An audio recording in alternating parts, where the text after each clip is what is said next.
அஸ்ஸலாமு அலைக்கும் வரஹ்மத்துல்லாஹி பரகாத்துஹு. பிஸ்மில்லாஹிர் ரஹ்மானிர் ரஹீம். அன்பான சகோதர சகோதரிகளே, எல்லாம் வல்ல அல்லாஹ்வின் நல்லடியார்களே, இன்று நாம் காண இருக்கும் தலைப்பு தவறுகளை ஒப்புக்கொள்வோம். ஒரு மனிதனிடம் எந்த தவறும் இல்லை என்று வைத்துக் கொள்ளுங்கள். ஆனால் தவறை மறுக்கும் தீய குணம் ஒன்று மட்டும் இருக்கும் எனில் வெகு விரைவில் அனைத்து தீமைகளும் அவனிடம் குடிகொள்ள ஆரம்பித்துவிடும்.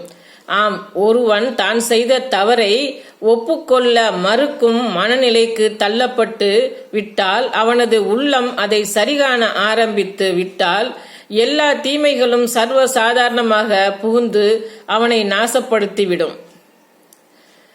உடலில் ஒரு சதை துண்டு இருக்கிறது. அது சீர்பெற்று விட்டால் உடல் முழுவதும் சீர்பெற்று விடும்.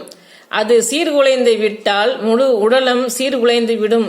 அறிந்து கொள்ளுங்கள், அதுதான் உள்ளம் என்று நபிகள் நாயகம் ஸல்லல்லாஹு அலைஹி வஸல்லம் அவர்கள் கூறினார்கள். அறிவிப்பவர் நுக்மான் பின் பஷீர் ரலியல்லாஹு அன்ஹு, புகாரி 52.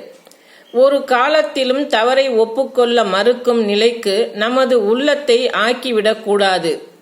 மீறி அந்நிலைக்கு நமது உள்ளத்தை தள்ளும் போது, ஒப்புக்கொள்ள மறுக்கும் வேலையை நமது உள்ளத்திற்கு தவறாது வழங்கும் போது, உள்ளம் கெட்டு பல்வேறு தீமைகளையும் துணிந்து செய்பவர்களாய் நம்மை நமது உள்ளமே மாற்றிவிடும். இதைத்தான் மேற்கண்ட செய்தியின் வாயிலாக நம்மை நபிகளார் எச்சரிக்கின்றார்கள். இதை நாமே உணர்கிறோம். ஒரு தவறை மறுக்க வேண்டும் என்பதற்காக முதலில் பொய் சொல்ல ஆரம்பிப்போம். அந்த பொய்யை உண்மையாக்கி பல்வேறு துணை பொய்களின் தேவையை நாடுவோம். பிறகு பிறர் மீது வீண் பழி சுமத்துபவர்களாக மாறிவிடுவோம்.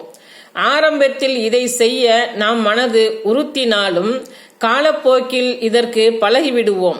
இப்படியே ஒவ்வொரு தீமையாய் நம்மிடம் உறவாட ஆரம்பித்து விடும். எனவே தீமைகளின் பிறப்பிடமாக திகழ்கின்ற தவறை ஒப்புக்கொள்ள மறுக்கும் மோசமான இந்த குணத்தை வேரோடு வேராய் பிடுங்கி எறிய வேண்டும். அஸ்ஸலாமு அலைக்கும் வரஹ்மத்துல்லாஹி பரகாத்துஹு.